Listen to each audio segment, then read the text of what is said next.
You're listening to the B2B Growth Think Tank, the show that brings you the virtual hot seat where each week my expert guests and I help another business leader by masterminding actionable solutions to a specific challenge they're currently trying to solve in their business. So if you're looking for answers to a specific challenge that you're facing, that if you could solve in the next 90 days would have a huge impact on your growth, send it in to thinkttank@thinklikeafish.co.uk and we'll see if we can feature you on the show. My name is Adam King, your host and the captain of the ship at growth consultancy Think Like a Fish. And if you're ready to rethink what's possible for your business and discover the growth strategies, advice and insight to turn this new vision into a reality, let's get started.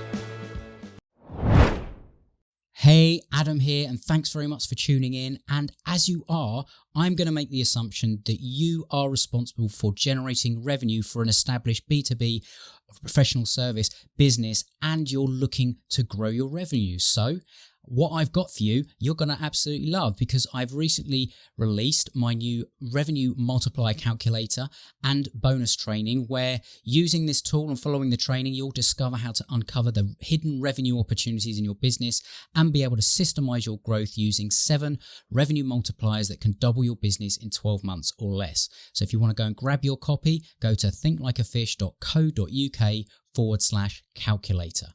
Now, on to today's episode.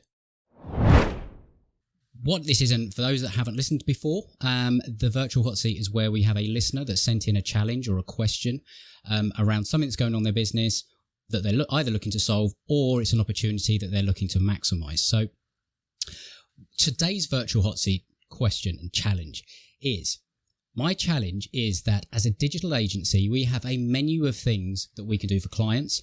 And this means that everything that we do is customized to each client. And this makes both the sales cycle and the delivery of services longer and unpredictable. And it also means that we're often price compared against other agencies, we're resource heavy, and our margins are tight, which means it's a real challenge to scale. So how do you create a repeatable and scalable service that clients want to buy, pay a premium for, and gets them results? So, I mean, to be honest, some of that I think we've already covered in the conversation.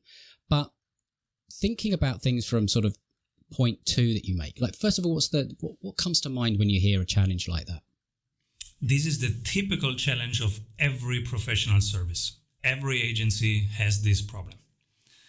First thing is to really dial in your target audience. So who are you here to serve?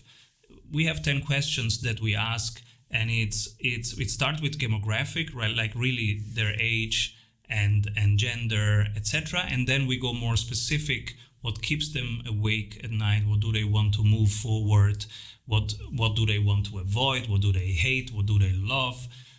And then you really understand one avatar. You have one avatar in front of you, and every email that you write to this person. Like, I see the person, our avatar is 39, is male, I see this person. Whenever I do a short Facebook Live, I talk to that avatar. Whenever I write an email, I talk to that avatar.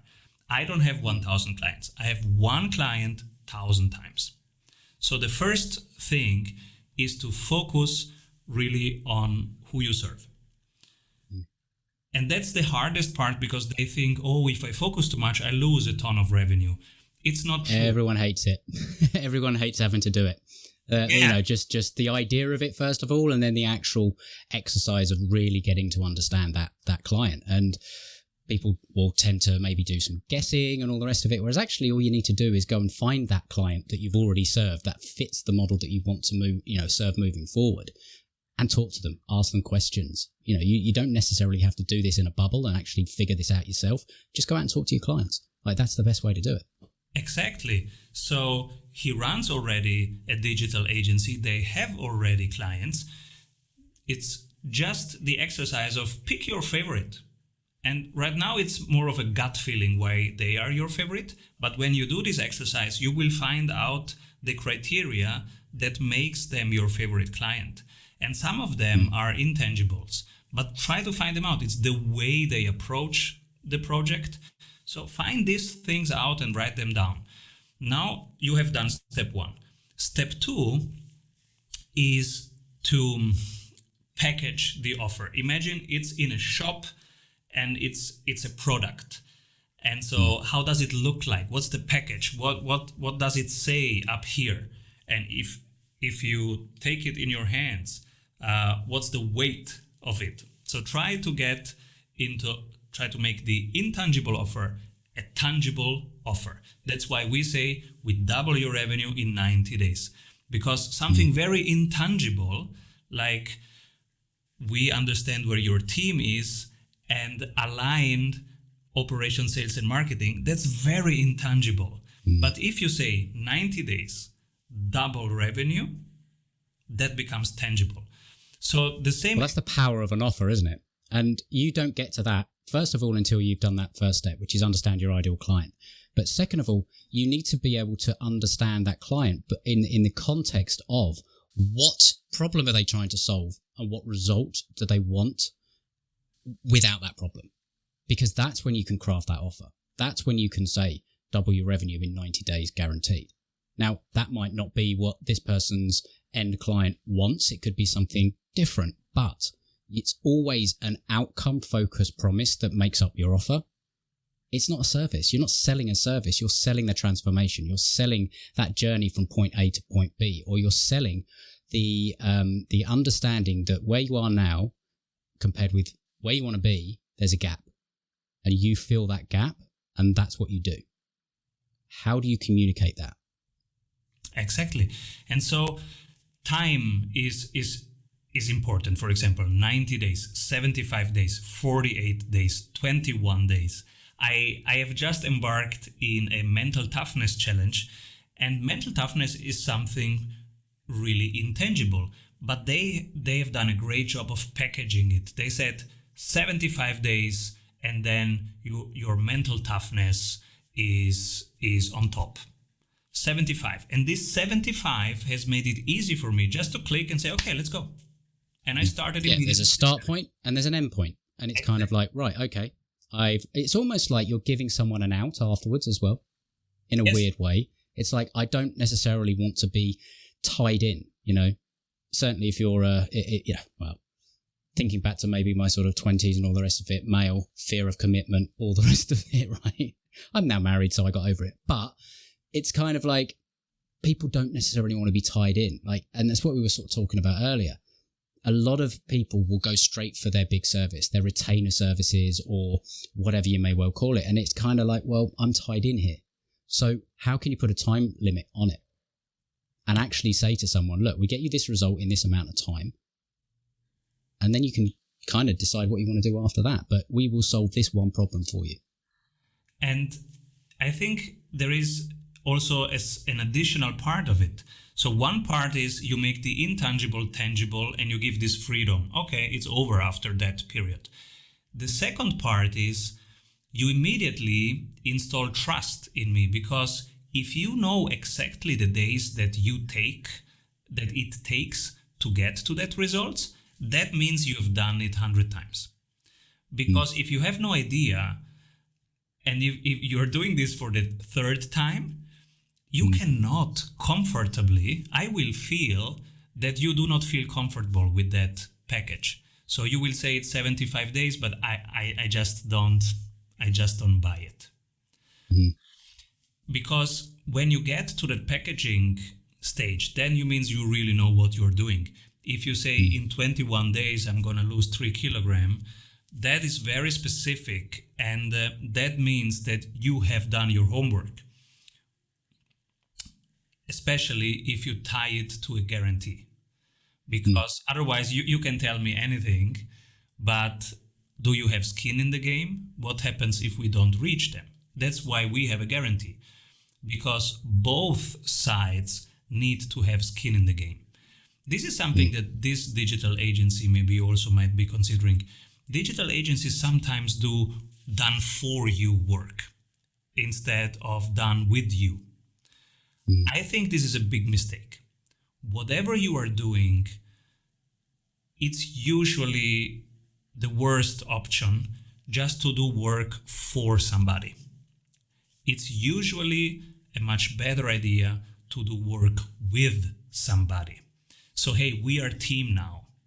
Okay, you have bought my services so that you can reduce your monthly Microsoft cloud expenses.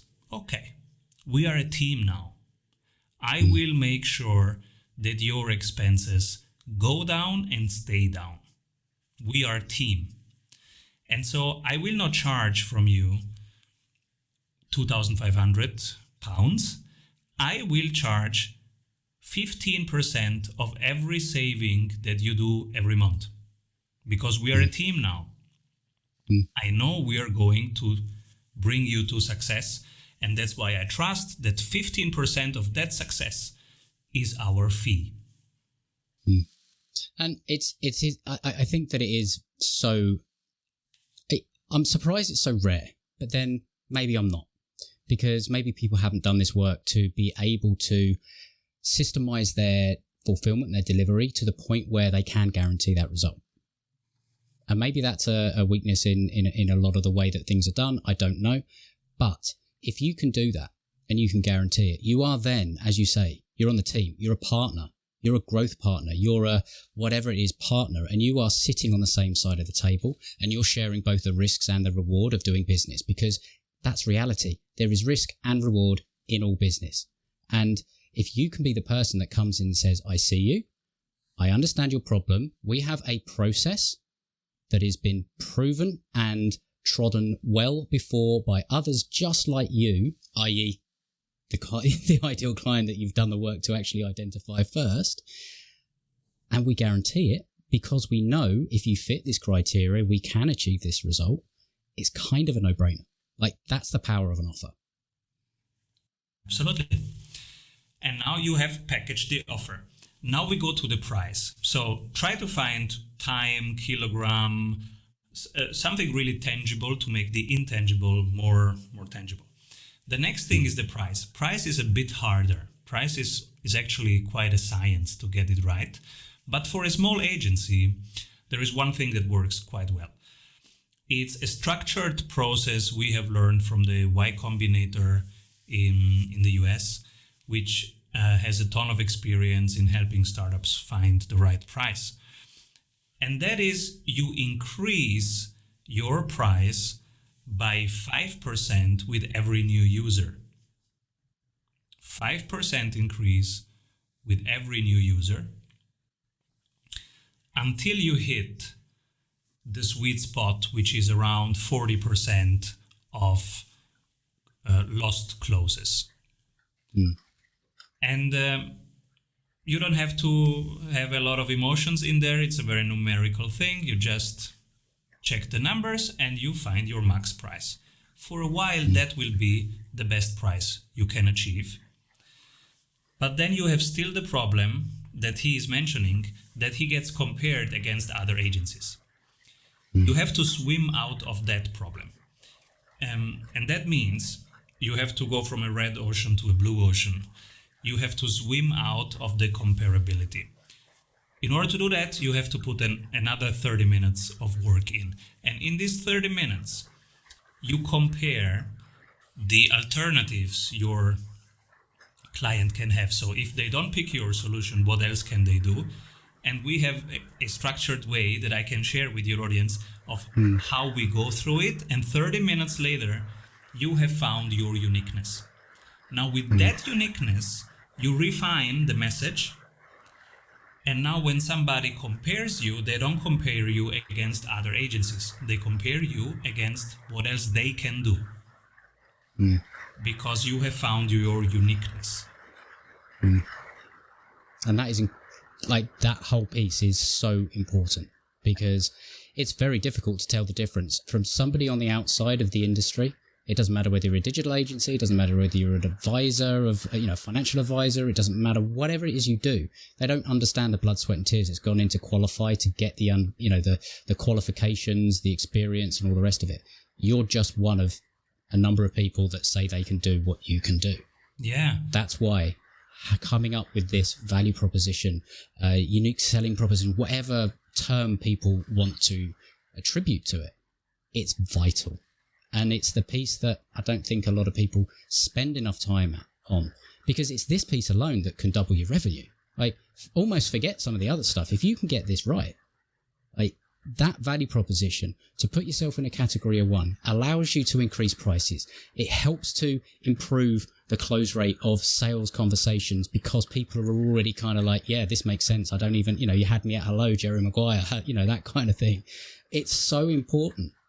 But we all want to go down the shiny route.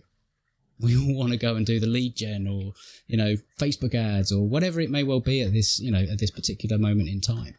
So, I mean, I think that has been incredibly valuable, like just the insight into the thinking. And I hope that if nothing else, that causes this person to sort of think, right, how can I think about this problem in a new way? And how can I take some of the steps that Simon's just sort of gone through there and really sort of understand? Because yes, I think the offer is the important thing. Understanding the client, understanding the problem, designing the solution to get the result. Like that is 90% of your problem solved when you've got there. So that's it for this episode. I hope you found it valuable. I hope you got some great ideas that you can take away and apply to your business to help you grow. If you did, please share it with somebody else that might also find this valuable, because they will thank you for it. Also, to let you know that I have a podcast gift page where I put a lot of resources that I love to share with my listeners. You can find the links to join the Facebook community there, and you can get my book, The Conversational Relationship Marketing, and the audiobook version, all for free, plus a number of other resources I'll be adding over time on that page. So make sure you head there to thinklikeafish.co.uk/podcast gift, and you can help yourself to the things that make most sense to you. And if you have enjoyed the show, please make sure you're subscribed. You'll get updated as the new episodes come out. And finally, last favor, please consider giving the show your honest rating and review on Apple Podcasts. I read every single one. They mean the world from me. I love hearing from my listeners, and it does help others find the show as well. So if you want to go and do that, I'd really appreciate it. But until next time, have an awesome day, and we'll speak soon.